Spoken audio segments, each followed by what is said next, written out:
Thanks for tuning in. Just a friendly reminder, our producer, Abuh Monday's book, Written in Legos, the hardcover of that edition is now out, so be sure to check it out in the link in the description below.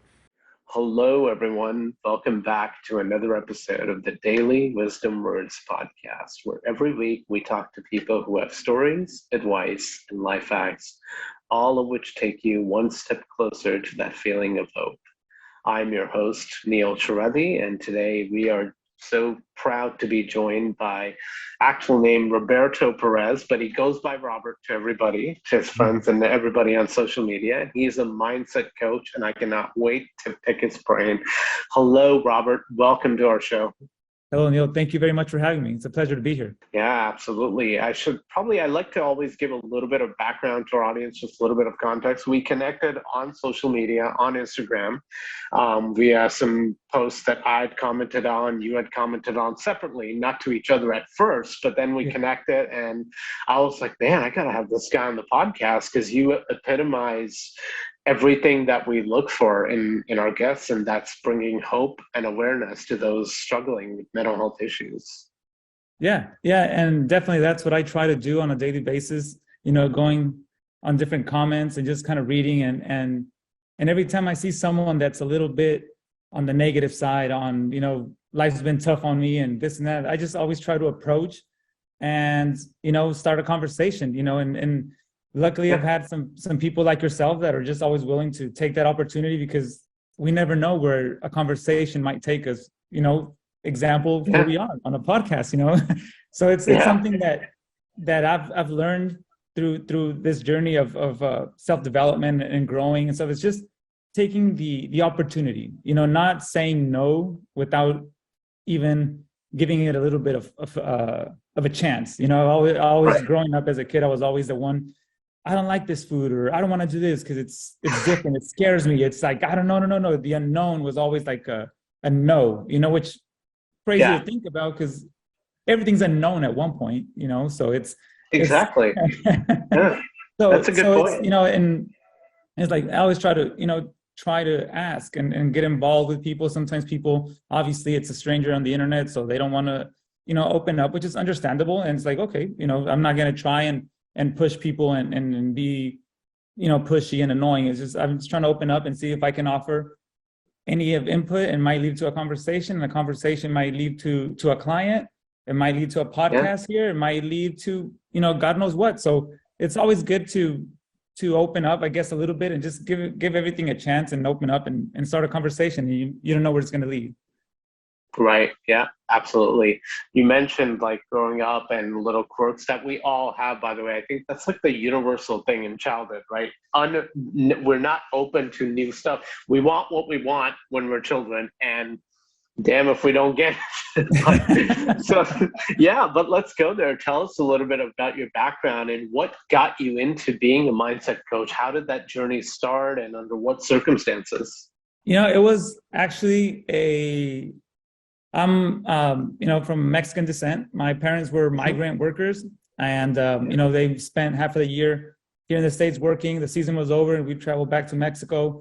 And so since childhood, I always grew up like not really feeling like I belong in either of the two countries or either of the two cultures. It's like States and Mexico. So I always went to school year round. I always like to say that because I never vacationed. Summer school, like, oh, go to summer school. We have to go to work, so we have no babysitter and go to work. So there's like always a feeling of not really belonging, and feel a little bit of an outcast with either group, either, Mexico or in the States. It was like, I never really had like that core group of friends where like, oh, this is my friend since childhood. I grew up with them. It was always like moving back and forth.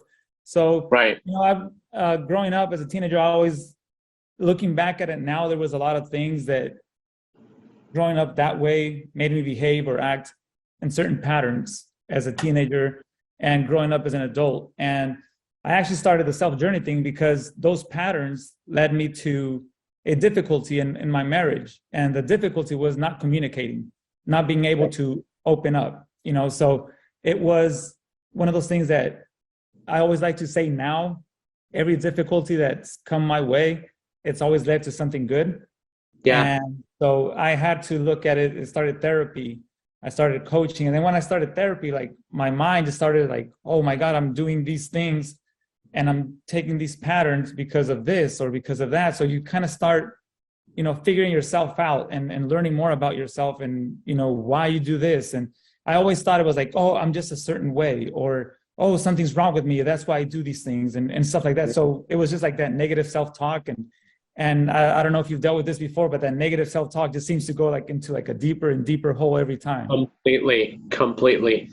Yeah. So it was like, it was like the nonstop negative, the nonstop, like, I'm not good enough for this and I'm not this. And because I haven't done this. And then, and it was just like, man, like, what am I? So I hit rock bottom until I said like, you know what? I don't know what to do anymore. And so I reached out and started therapy and started just, working on myself. And it's been an incredible journey. It still is. It's still, I'm still growing. I'm still learning, but it's led me in a very, very positive way to where I want people that might feel like this, that might resonate with what I'm saying now, know that there is a way that you can stop living that way. You can stop putting yourself down, doubting yourself, telling all your negative stories that just keep repeating, because, we're all patterns. If it's something negative, well, we're going to have a really negative life. It's not like now I have like all these days that are like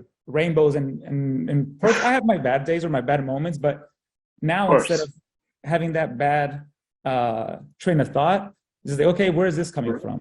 What happened that kind of put me into this low energy mood or like low self-esteem? Where's this coming from? So fix it and let's get back to the road where we were at. Right. You mentioned like that, during the therapy, you learned so much about yourself and probably the root cause of so many of the issues you were having. Can you name a couple of significant things that stood out that you learned about yourself that you just all of a sudden, it was like maybe that light bulb moment of, oh my God, I didn't realize this was the way I was feeling or this was what was going on inside of me until now. So can you name a couple of one or two of those things that were really significant to you? Yeah, of course. I'll name the two. Or three, I'll name three. One is I wasn't willing to be vulnerable. Like I didn't want to, I tried to hide a lot of the pain or tried to hide things that I was feeling because I didn't want, my wife, because in my head, my spouse is going to think less of me because I'm crying or because I'm sad today or because I'm feeling like this, and I don't feel like her. She's strong. She's doing all these great things, but I'm not like her. And, I would try to hide and not be like that. So it's like, it makes it worse, because you keep it all inside. You make all these decisions that you think somebody's going to make fun of you. You can't open up because they're going to judge you and all these things. And it just makes you feel even lonelier and, lower. The other thing was, or the biggest one was how my inner child was so much more alive in my current life than me as a man. I still behaved or had a lot of like, doing this, making stuff in my mind. I still had a lot of that from being a kid to where like I couldn't open up. I couldn't do this, trust people that much because, I didn't have that connection, that real strong connection with a friend or, felt like an outcast. So all that kept coming with me to my adult life. So in essence, I was really a teenager stuck in the body of a 38-year-old man. Well, today, 39. So that's where I was at, where I was stuck. And the other thing was, looking back at it, I told myself these stories for so long and lived through this state of I'm not good enough, and to where I felt more comfortable telling myself those stories and feeling like a victim. So I didn't push myself. And I've seen a lot of that in groups and like, oh, learn coping mechanisms or learn this and learn that. Like, well, coping is not getting to the root of something that's making you feel bad. That's true. Yep. So it's like, why can't we learn to dive into that difficult conversation, that difficult place where you don't want to be, where you don't want to open up? That's where you'll find, the answers most of the time, where all the root is coming from, like all those root feelings, the negative feelings. It's where is it coming from? It's not just coping and, and I see this a lot and people, honestly, I don't want to, sound mean or anything, because this is just my opinion. These are my views. Right. I don't want to upset anybody, but a lot of the times I feel people feel more comfortable being in that place because it's where they've been for so long. It's where they feel more comfortable, even though the unknown seems even worse than being in a negative state. Right. And also, I think I've seen that. I'm sorry to interrupt you. I just wanted to make a quick point on that because I think you're right. There are people out there, certainly not everybody. I mean, this is not generalizing, but there are definitely people who cling on to certain sadness or moods of depression because what happens is they almost feel like if I don't have this, then I can't, like, it almost becomes like an excuse, right, to tolerate certain behavior, tolerate certain things we do, our actions. And we can say, well, I have clinical depression or I have clinical anxiety, so give me a break, right? It becomes that attitude in ourselves. So I completely agree. There are definitely, not everybody, but there's definitely people out there who cling on to their mental health issues just because it's a safe place to justify our actions or as our thoughts, right? Yes, exactly. I think you said it perfectly. It's the justifying, and it happened to me. And I have a brother-in-law who's a businessman, and he's like, I started asking him questions about business and real estate, and he helped me out a lot. And I started, going to that because I've done a little bit of real estate as well. And there was this one time where he pretty much, told me, like, you know what, either man up or shut up, not in those terms, but, like, hey, dude, if you're not going to be serious about this, then don't commit and don't, be in it if you're not. And honestly, that was a huge turning point because that's where I think I discovered that point you're making exactly about, because I have this, I'm scared and I don't want to take that first step into the unknown and I might lose money and I might, oh my God, like everything is like so difficult to take that first step. Yeah. And it's like, because I was telling myself, because I'm feeling depressed or because I'm feeling, and it's not that anybody told me I was depressed, but in my mind, like the symptoms that everybody else describes, then that's what I have. So I'm depressed and like, no, I can't succeed. I can't do this because I'm depressed. And that story just keeps repeating itself. And again, going back to the patterns, it's just like you tell yourself something so long, you believe it, and you get stuck in those ways. So to me, when he told me that, it's like, dude, it was like a punch in the gut, and I'm like, man, it's so true. Like, I'm just not being, like, I say I want to do something, but my actions prove completely otherwise, So it's like, yes, I want to, I'm going to try. But it's like, when you say I'm going to try, you're not really giving yourself like the benefit that you're going to actually go all out. Like, I'm going to do it. That's totally different than I'm going to try and see where it goes or see what happens. Like, no, I'm going to do it. That's one of the things that I learned the most, it's like, you've got to be able to want it. Like me, unfortunately, I waited so long. When I hit rock bottom, I didn't have an out. Like, I was like, there's no other thing, because I really felt lost. I really didn't know what to do. And I'm like, that's it. Like, now I need help, and that's the bad part. When we have that breakdown, when we have, like, I really don't know what to do anymore. Like, I'm lost. Yeah. I would be really interested to know, does much of this, because I know, me being Indian and coming from an Indian family, therapy is just like looked down upon in Asian culture in general, right? Especially for males. Like, it's like, oh God, you're not a female. I'm curious to know, is it something similar in Hispanic culture too, where it's like that unknown realm of therapy? Why? You're not insane.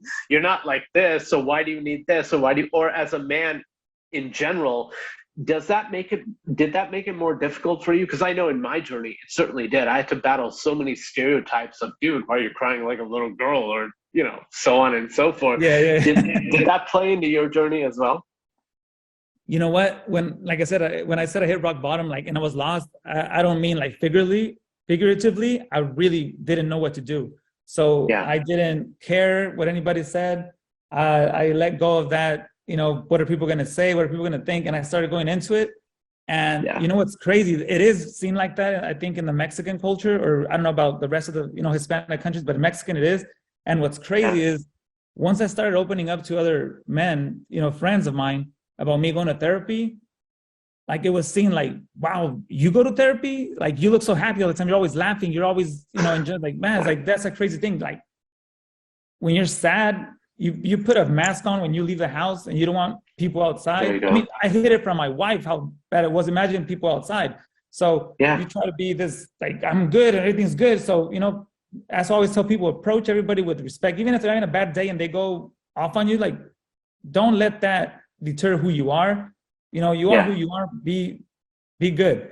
And it was like friends of mine started saying, going back to the question, friends of mine said, like, really, therapy? Like, so you look so happy. Like, no, man. So, you know, I figured out I had these problems. And they're like, wow. I was like, man, so you can, you know, so like, fuck, you know, where can I go to get therapy? You know, because I've had problems since I was a kid.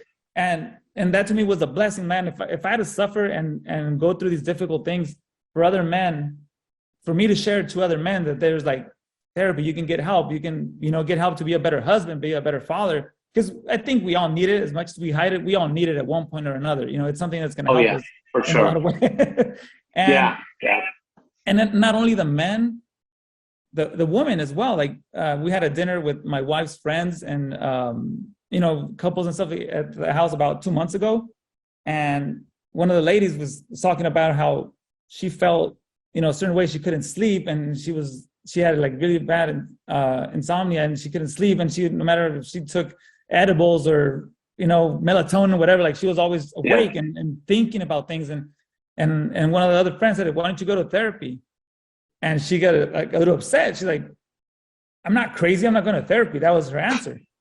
You know, and I looked at her. I'm like, I'm not crazy either, but I go to therapy. You know, like she was sitting right across the table. I go to therapy. Like, what's wrong with it? And by the end of the night, she's like, can I get the number of your therapist so that I can call her and see? And she started going to therapy. You know, so to me, like these little things that I've been able to do, like if I had to go through these difficult times so that other people can help themselves. And that's where the idea of the coaching came. Like, man, if I went through this and other people can relate to what I talk about or the things that I went through, is like, I've been through it. Like, I didn't learn it in a book. I didn't, you know, like I've been through the difficult moments where, you know, these negative stories, these self-inflicting words that we tell each other every day, that's just like negative, and so unhappy with what we have. And it's like, now, if my 2 years ago, if that version would have seen the version of me today, it would be unrecognizable, you know, because it's just totally different than what it was before. So yeah, it's difficult to maybe the stereotypes, but I've never been afraid to share. You know, it's like if you help yourself, like I help myself, you can live so much better. And nothing in my life externally has changed, but my life is 100 times more amazing than before, just because I changed. In the way I look at things. You know, so I'm really, really, now I'm thankful, honestly, for hitting rock bottom. I'm thankful for it. It's a blessing. Absolutely. And it's also like an education in yourself, right? It's, you had to hit rock bottom to go down to those roots. After, you know, hitting rock bottom is when you had to go, okay, now I have to go to therapy. I have to do this. I have to get to know myself. I have to get to know my roots, my thoughts, right? So it's only after that, because if we're happy, then there's no reason to explore anything inside of us, because they're like, well, we're happy. Why should we? I'm doing good. Why should I do that? It's only when you get that sadness and get that grief and get that frustration is when you say, okay, I really need to do something here, right? Yeah, definitely. And I think you hit it right there in the head when you said, I'm happy, I'm good. It's like, and a friend of mine told me this quote is like, compared to who? You know, like I can be great compared to a homeless. Unfortunately, he has a home he's dealing with, but it's not where I want to be. And I think another big frustration that happened to me is like, I had so many great plans, but I never saw myself the way I was going, getting to where I want to be. And I think that's where the frustration and, like, again, the negative self-talk of like, man, but I can't be good enough to achieve what I want to achieve. I'm not smart enough. I'm not this, I'm not that. I don't speak English properly. I'm not, you know, a well-educated man. Like, and all these like negative just kept coming along. And it just holds you in that spot where you think you're good. Like, okay, and now it's like, man, like, yeah, I'll get there. It's going to take time, but I'll get there. I'm blessed. You know, I have a home. I have a healthy family. It's like all these things that I took for granted that I never thought were like the biggest blessings of all. Now is like the first thing I thank, you know, the universe. I thank God. I thank everyone that could be around me. And I thank him every day, because it's truly a blessing to wake up inside of your home, you know, and have electricity and have everything. I went to Mexico this year, and I'm from a really small village. And I told my wife, this time we're going to visit, but I'm going to give myself the homework of what did I learn from this trip to other Yeah. times? It's not just about visiting. What can I learn that I've never seen before? Right. And that's what I came back with. We get running water like 6 hours a day. So we had my parents have a homeowner, then we have to store it in big tanks so we can have water for the whole day. Gas doesn't come through a gas line. You have bi-cylinders and, you replace and refill. So many things, the internet was so slow. I grew up without internet for my whole life, but I was bitching and moaning last time I was down there because it was slow. So this time it was slow. I just I got the phone whenever I needed to do something, but other than that, I tried to ignore it. I visited and I never once heard somebody complain about how difficult life is. Right. Never once. So I'm like, man, you know what? I'm looking at life all wrong. I'm like complaining and moaning for like little things that really don't deserve time and energy to be complaining about. So we get so spoiled in the States. We get everything when we want. We get internet, we get food delivered, we get water. You open the water, the electricity goes out for an hour. People are losing their minds because there's no electricity for 1 hour. In Mexico, it sometimes takes 3 days to get it back. So it's like there's really a lot to be thankful and grateful for because we're blessed to be here, and we have so much that I think because it's been there since forever, we don't learn to appreciate it. That's so true. That is so true. And I think I'm finding a lot, even more alignment with you as we talk further, because I have a similar practice where I get up in the morning when I open my eyes. First thing I do is like be thankful for 3 things: roof over my head, food to eat, and clothes to wear. That's like always. Like that's my routine when I get up in my mind. If I don't say it out loud, but I'm just like, okay, let me reflect back. I'm thankful for this. I'm thankful, and then get up and start my day, because it's like you said, if we lose it even for a day, or like when my phone was out or I had to get a new phone, it's like even one day without it, went crazy, because that's how unfortunately our mindsets are in the Western society and culture, is we take every single thing for granted. So I love that point that you made, because it's so crucial, right, to be thankful for those the things that we think are little, but in the larger scheme of things are very big and very essential. And I think that's exactly the things that we think are little is the ones that are free. But the ones that we got for free are the best things we can have. Like I saw a reel the other day. I can't remember this guy's name. He's pretty famous on Instagram. He's like, hey Neil, what if I gave you $1 million today? What would your reaction be? I'm pretty sure you'd be happy, right? He's like, but of course, but after that, you can't wake up tomorrow. That's it. What would you take? Like, right? I'd prefer to wake up. So it's like that's how valuable it is, really. But we never think about it that way. And I can't remember. Also, give him a shout out. I mean, when he put it like that, it's like, so what would you rather have? And it's like, I've been for the last 2 years. They still can't figure out. I've been having some gallbladder problems, and when that pain kicks in, man, trust me, the last thing on my mind is goals, ambitions, or anything. Like I just want to feel good. Like I want to get out of the ER feeling, pain-free. I don't want to be suffering. So it's like, until you lose something, imagine the person that's in a wheelchair. What would be his biggest thing? His ability to walk. A blind person, his ability to see, which we have.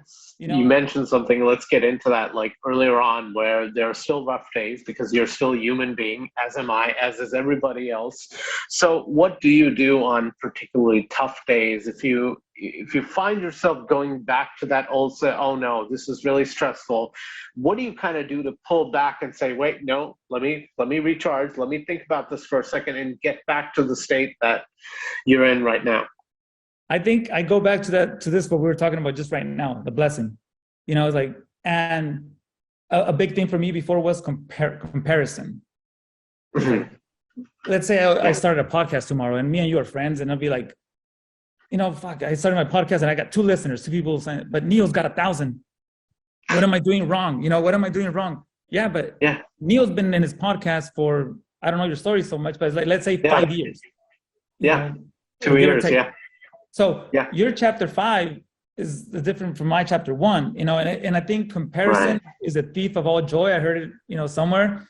And it's like, when you start comparing yourself to like, why don't I have what he has or what she has, or why am I not good looking like this person? Or why am I not? And you lose yourself so much that it can, you get out of your zone, of your path, because you're focusing on everything else that you shouldn't be focusing on. So that was one of those things where, to me, it was the biggest thief of my peace. Like, fuck, why am I not doing as well as I should? Why I don't have, this and this and this, and now going to my account and I see that these people that have all these things, there's so much, as like in debt, so deep that it's like we're trying to keep up appearances for things that we're not really there. So I'm like, man, like I need to step back, like you mentioned, and say, hey, I am here.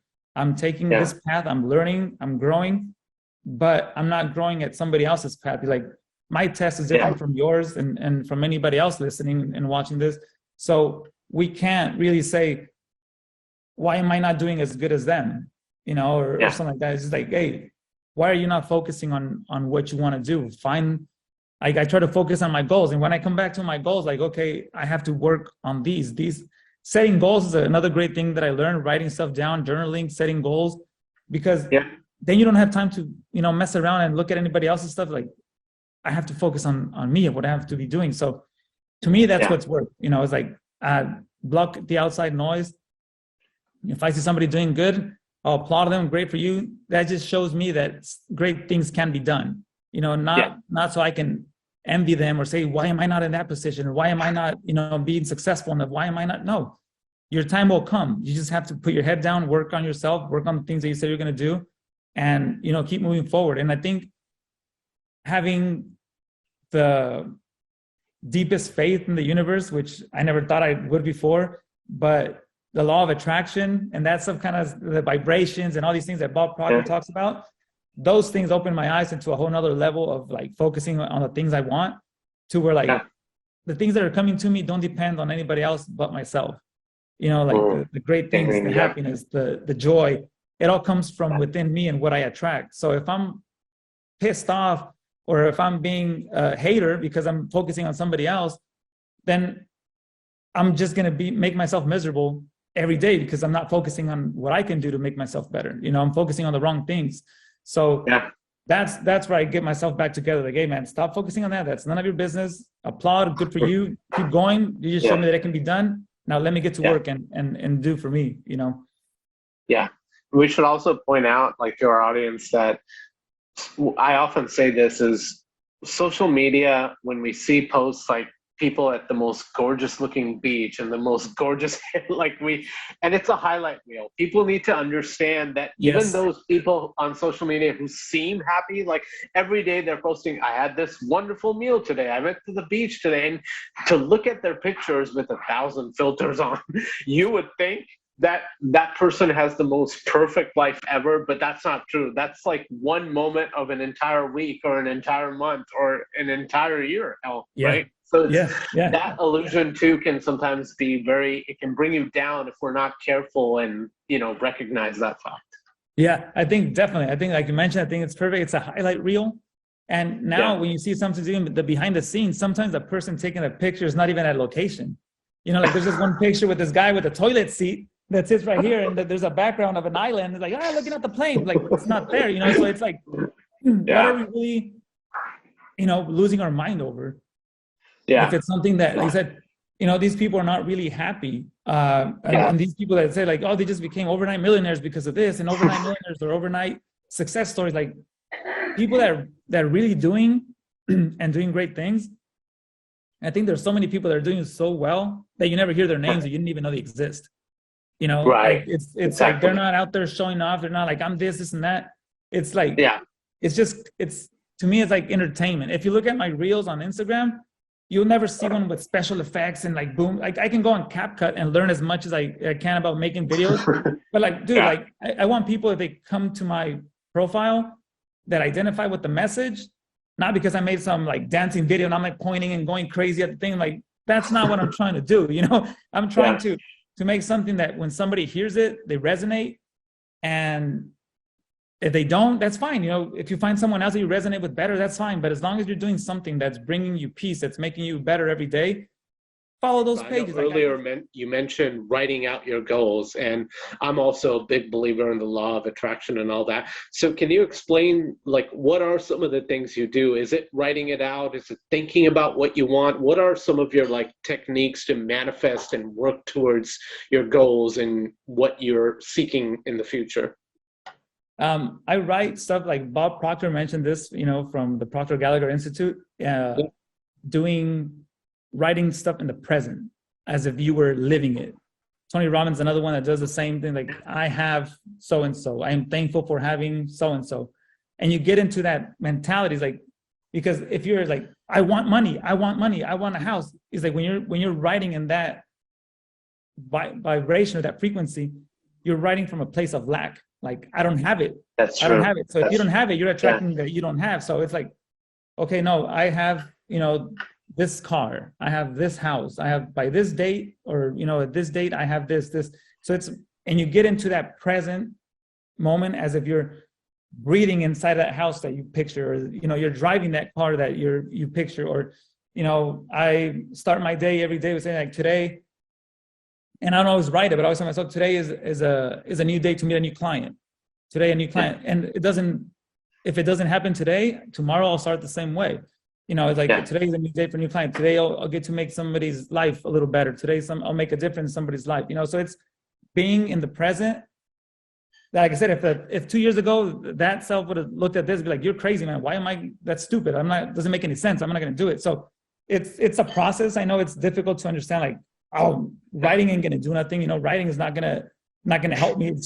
It's stupid. But if you have that vibration, guess what? Well, then it is stupid and nothing's going to happen to you. It's like, if you come from a place of doubt, if you come from a place of, I don't want to deal with that, I'd rather, go on IG and browse for 3 hours, and okay, then, but that's what's going to happen. Nothing's going to change. So the best way I love to listen to a story. Steve Harvey talks about when you ask for something, God will provide, but you have to stay on Faith Street.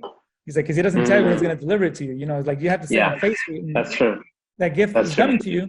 He's like, but you don't know when it's going to be delivered. So see how deep your faith is in the universe or God or whoever it is that you talk to or preach to. That's to each individual person. But it's like, how deep in it do you believe?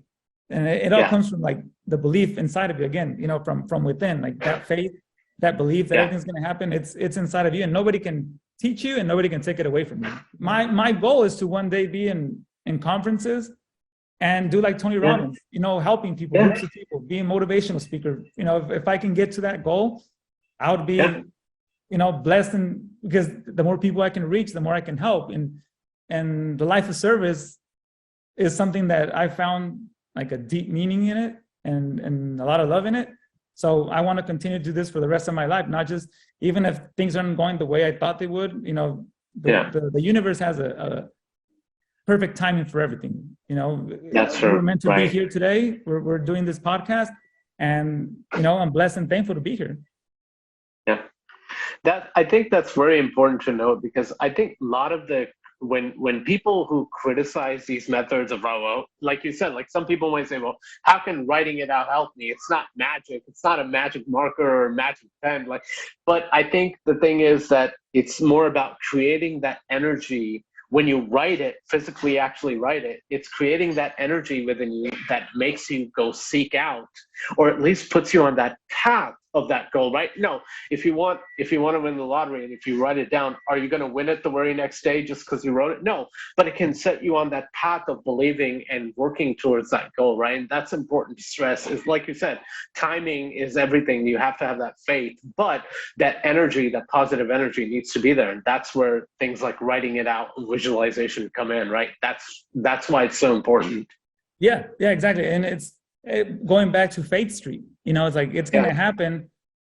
And even if it doesn't happen tomorrow, in a month, 2 months, will you lose faith in it and quit? Most people do. I quit a week after going to the gym because I didn't see any changes in my body. That's how ridiculous and retarded I was thinking about these dumb things. It's like, I'm not going to make a change in a week. It's not going to make a change in a month. This time around, I told myself I was going to make a lifestyle change. And I started working out without the focus on my body. It's like, no, it's like the man I have to become to stick with it. The what do we call it? The dedication it takes, all these things that I never did before, that I quit after quitting, after quitting, after quitting. Every time something got difficult, it was quit. And I never succeeded in anything. So I gave up on everything. And I saw that what they call it now, my mentor calls it the shiny object syndrome. It's like, I'm going to do this, but I saw something like, this is not working out, so I'm going to try this. And then, no, it didn't work out, so I'm going to go try this, and it's like, it's a never ending cycle, because I never stood around long enough to figure it out, to go deep, to, study, to learn more. It was always like so quickly, no, that doesn't work. And, this time around, like, hey, the dedication it takes to be, going to the gym, and all these things, like, hey, I've done it for 5 months now, and I've never felt better, but it's not because my body's changed. I mean, I did lose 12 pounds, but that's a plus. I feel healthier. But it's like, it's just the constant dedication of going and achieving a goal slowly, but surely. Something that I never thought I could do before. Be patient and take the time. But it's like, it's going to take time. No matter what you dream of, what your goal is, it's going to take time. So it's like something that dedication was another thing that I was always really undisciplined. And me too. My name, Foundation Mindset 111, the 3 1s actually stand for November 1st, because on November 1st is when I told myself that I was going to stop drinking. And that was, if I want people to be dedicated to a coaching program, like, how can I ask them to be dedicated or disciplined if I can't stop drinking alcohol? So that was my, like, this is how much this, and if anybody knows me, they know how much I used to drink. And I mean, weekends, get-togethers and drinking. And it's like, but that's not going to help me to where I want to be. So why am I doing this? And so now that's the way I look at things. Like, is this really going to help me get to where I want to get? Is this really a part of the plan for the journey that I'm currently on? So, I started eliminating all those things too. It's, hey, sugar. I don't want, this is not good for my health. Like I said, I started feeling sick and I was having some problems. I'm like, I want to eliminate this. Fast food. I still have fast food. Don't get me wrong. I still go, but it's like, I've cut back so much. The beer, like I said, 5 months since November 1st. I went to Mexico. I had a few, but it was not like before where I would drink so much and be really drunk and feel, crappy the next day.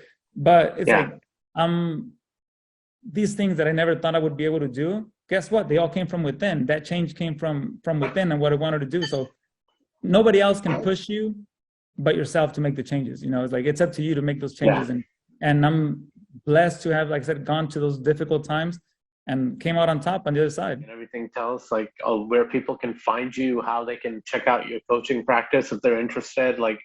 Give us all your social media plugs and all that good stuff. Yeah, I'm currently just working mostly on Instagram. That's pretty much where you'll find me all the time, is Foundation_mindset 111.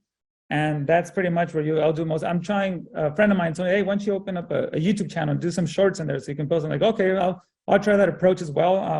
And another friend's like, TikTok. Well, I haven't done it, but because I'm used to Instagram. But I said, I'm older, so I'm not really into like all these things. And if you see my reels, you'll see that I'm a little uncomfortable speaking into a camera to myself. But like, these conversations, I love having them, because I love that connection. And I know a lot of these younger generations, like, talking to the camera, make great content is really entertaining. Yeah.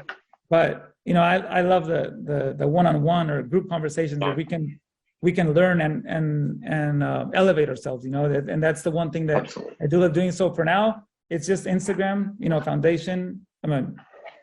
Foundation_mindset 111. And but I'm gonna try to open more channels and try to be open to other people that want to. And if you have a question from today's podcast or anything, feel free to send a message. I always reply to them. I love meeting new people. I love having conversations with it. And so, like I said, I feel I'm blessed to be in this position to where I can assist others. Not help, assist others navigate through their journey, because that's all it is. Like I said, the chapters. Somebody might be ahead, but if I was given the ability to get past all these negative things, and the ability to help somebody else or navigate with somebody else, I'm reaching back out. Here's my hand. Take it if you want it. And who knows how your life can change, just like mine changed. And it's like, it takes time and it's a process, but I think it's a it's a wonderful thing to give it a try. You know, like my self-esteem was so low before that I know you had Dr. Bryant, the past podcast. I'm like, how am I going to follow up with the psychologist? You know, like, what am I going to, but that was me before, you know, like, I'm not good enough to be in this podcast because, you know, look who was here before. Like, what am I going to do? And start overthinking, like, no, you know, just like, I'll probably say yes, but then last minute, be like, no, Neil, sorry, I can't do it. You know, but it's like, now it's like, you know, you gave me the opportunity for a reason. Yeah. You're making the best of it, and hopefully at least one person resonates with the things that I talked about today, and you know, Sure they will change your life from here on out. So that's the way I look at it. Every chance is a chance to make a difference in someone's life, and hopefully we achieve that today. Yeah, absolutely.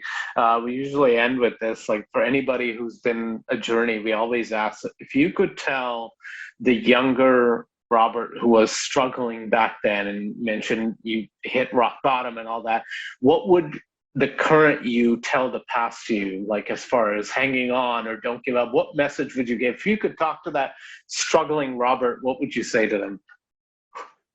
I would tell them the first thing, to stop being afraid. Stop being afraid that things can go wrong. Things will go wrong, period. You know, things will go wrong. It's just what is the lesson behind something that went wrong? You know, be open-minded, be willing to learn, be willing to take chances. Because if you don't take chances, you're always going to live in that frustration, you know, in that negativity, in that dark spot where you don't want to be living. And so take the chances. Take the chances. Don't let anybody else's opinion hold you back. Don't let the noise, don't let the negativity. You have to love yourself so much that no matter what happens, nothing's going to take you away from your goals. So yeah, absolutely. That's wonderful. I love that. Absolutely perfect. Sorry, I get emotional, but like I said, it's just excitement. We've come to a realization, I think, on this podcast particularly, is people like that because it shows that we're all human. Right. And all of us, even the guests such as yourself who come on here and are now successful at what they want to do, it still shows that, well, it took effort, right? And they're still human and there are going to be bad days and that's fine. You can get over it. So that's great. Yeah, absolutely. Thank you again for coming on. That means a lot, man. Thank you so much.